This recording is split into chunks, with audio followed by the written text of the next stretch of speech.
Hello students, hope you all are doing well.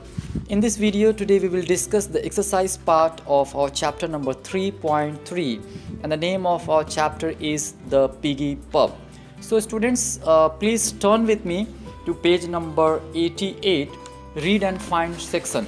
तो students आज के इस वीडियो में हम लोग हमारा जो चैप्टर है 3.3 पिगी पब, इसका हम लोग क्वेश्चन एंड आंसर डिस्कस करेंगे. So first of all we will begin from Roman number 1. Answer each question briefly. तो स्टूडेंट्स हमें हर क्वेश्चन का आंसर ब्रीफ में देना है, यानी कि शॉर्ट में देना है. So हमारा पहला क्वेश्चन है, first question, Where did the three friends stop for the night and why? यानी कि जो तीन फ्रेंड्स थे वो कहाँ पे स्टॉप होते हैं रात में एंड क्यों. आंसर है The three friends were feeling tired after a whole day's rowing, यानी कि पूरे दिन ये लोग नाव चला करके रो करके काफ़ी थक गए थे, इन्हें टायर्ड फील हो रहा था.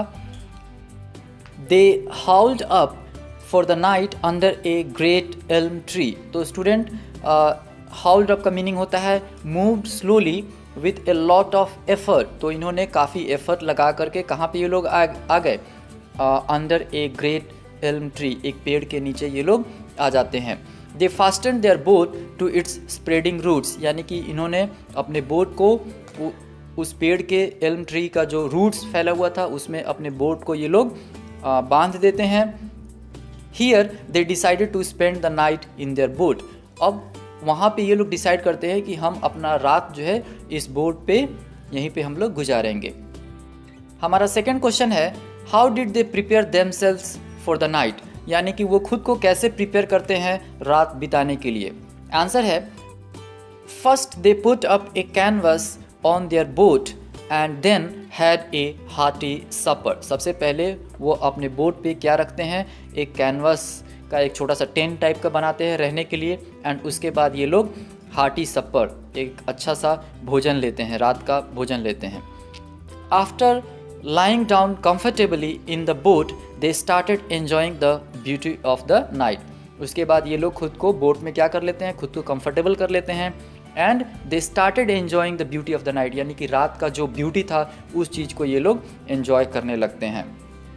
Now we will move towards question number 3. अभी हम लोग क्वेश्चन नंबर 3 को देखते हैं. यहाँ पे है what did the three friends do while they ले इन देयर बोट, यानी कि वो तीन फ्रेंड्स क्या कर रहे थे जब वो अपने बोट में आराम कर रहे थे, तब वो क्या कर रहे थे. आंसर है they enjoyed the beauty of the quiet night, यानी कि उस शांत रात का जो ब्यूटी था उस चीज़ों को ये लोग एंजॉय कर रहे थे.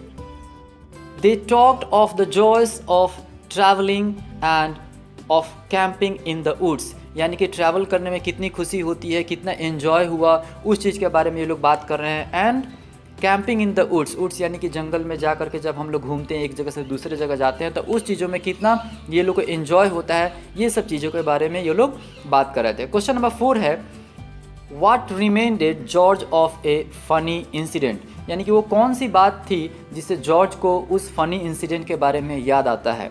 आंसर है the mention of drinking reminded George of a funny incident that had happened once with his father. यानी कि ये जो ड्रिंकिंग वर्ड है ना, इस ड्रिंकिंग वर्ड से ये लोग पहले जो है ड्रिंकिंग के बारे में बात कर रहे थे, इस ड्रिंकिंग वर्ड से जॉर्ज को जो है एक फ़नी इंसिडेंट के बारे में याद आता है जो उसके पिताजी के साथ हुआ था. क्वेश्चन नंबर 5 है who was travelling with George father and where did they stop for the night, यानी कि जॉर्ज के पिताजी के साथ कौन ट्रैवल कर रहे थे एंड वो लोग जो है कहाँ पे स्टॉप करते हैं, कहाँ पे रुकते हैं रात को स्पेंड करने के लिए. आंसर है ए मैन नेम्ड जो was travelling with George father, यानी कि जॉर्ज के पिताजी के साथ एक व्यक्ति, एक फेलो ट्रैवल कर रहा था जिसका नाम था Joe. They stop for the night at a little inn on the way, यानी कि वे लोग जो है एक छोटे से इन में रुकते हैं रात को गुजारने के लिए जो उनके रास्ते में था. क्वेश्चन नंबर 6 है हु वेयर टॉम एंड जो, यानी कि टॉम और जो कौन थे. How did they spend the evening at the in, यानी कि वो लोग जो है अपना इवनिंग इन में कैसे स्पेंड करते हैं. आंसर है टॉम वॉज जॉर्ज फादर, यानी कि टॉम जो थे वो जॉर्ज के पिताजी थे, एंड जो वॉज ए फ्रेंड, और जो कौन था, जॉर्ज के पिताजी का दोस्त था. Joe was a friend of George's father. They were traveling together and stopped at a little inn for the night. यानी कि वे लोग जो है एक साथ ट्रैवल कर रहे थे एंड एक छोटे से इन में रुकते हैं रात को स्पेंड करने के लिए, रात बिताने के लिए. They joined the other fellows in the open compound of the inn. यानी कि वे लोग क्या करते हैं, दूसरे फेलोज जो वहाँ पे दूसरा व्यक्ति था उसके साथ ये लोग क्या हो जाते हैं, ज्वाइन कर जाते हैं उस ओपन कंपाउंड में. जो ये कंपाउंड कहाँ था, उस इन में था. They spend the evening drinking with them. और ये लोग इवनिंग कैसे बिताते हैं, ये लोग एक साथ क्या करते हैं, ड्रिंक करते हैं उनके साथ. It was quite late when they left for their room to sleep. यानी कि काफ़ी देर हो चुकी थी जब ये लोग वहाँ से रूम में जाते हैं सोने के लिए. उस समय जो है थोड़ी देर हो गई थी. क्वेश्चन नंबर 7 है, who had to grope in the dark and why. तो स्टूडेंट्स, ग्रोप का मीनिंग होता है जब काफ़ी अंधेरा होता है तो हम अपने हाथ से किसी चीज़ को टटोलते हैं, ढूंढने की कोशिश करते हैं. तो ऐसा किसे करना पड़ा और क्यों. तो इसका आंसर होगा both Tom and Joe had to grope in the dark. यानी कि दोनों व्यक्ति टॉम और जो को ही अंधेरे में हाथ टटोल करके ये लोग को अपना जो है बेड उसे ढूंढना था क्योंकि वो काफ़ी अंधेरा हो चुका था. It was quite late in the night when they went to their room to sleep. यानी कि जब वो लोग सोने जाते हैं तो काफ़ी देर हो चुका था. They were a little drunk and वो लोग थोड़े हल्के क्या हो गए थे, ड्रंक भी थे. The candle in the room had gone out and room में जो कैंडल जल रहा था वो बुझ चुका था. So they had to grope in the dark for their beds. इसी कारण से उन्हें क्या करना पड़ा, उस डार्क में उन्हें ग्रोप करते हुए यानी टटोलते हुए अपने बेड के पास जाना पड़ा. क्वेश्चन नंबर 8 है, why do you think the two friends got into the same bed at the in. यानी कि आपको ऐसा क्यों लगता है कि ये दोनों दोस्त जो है एक ही बेड पे चले गए उस इन में. आंसर है the candle in the room had gone out and it was quite dark. यानी कि रूम में जो कैंडल जल रहा था वो बुझ गया था और काफ़ी अंधेरा भी हो चुका था. The two friends grouped for their respective beds and lay down in it. यानी कि ये जो दोनों फ्रेंड्स थे वो अपने हाथ को टटोलते हुए बेड के पास जाते हैं एंड उस पर सो जाते हैं. Being drunk, they couldn't know it was the same bed on which they were lying. यानी कि वो थोड़े ड्रंक हो गए थे, इसके कारण उन्हें पता नहीं चलता है कि वो सेम ही बेड है जिस पे ये दोनों सोए हुए हैं. क्वेश्चन नंबर 9 है, What did Tom say he was going to do with the other man in his bed and why. यानी कि टॉम क्या कहता है, वो जो दूसरा व्यक्ति उसके बेड पर सोया हुआ था उसके साथ टॉम क्या करने वाला था एंड क्यों. आंसर है both Tom and Joe were lying in the same bed. यानी कि दोनों टॉम और जो है एक ही बेड पर सोए हुए थे. Being drunk each thought it was some stranger lying in the bed with him. यानी कि वो लोग थोड़ा ड्रंक हो गए थे, इसके कारण वो लोग सोचते हैं, वो दोनों ही सोचते हैं कि उनके बेड पे कोई स्ट्रेंजर जो है आकर के सो गया है. Joe said he was going to chuck the other man out of the bed. Joe कहता है कि उसके बेड पर जो दूसरा व्यक्ति सोया हुआ है उसको वो उठा करके फेंक देगा. Chuck the other man out means उठा करके किसी को फेंक देना. At this Tom said he was also going to do the same thing. यह सुन करके टॉम कहता है कि हाँ मैं भी ऐसा ही करूँगा.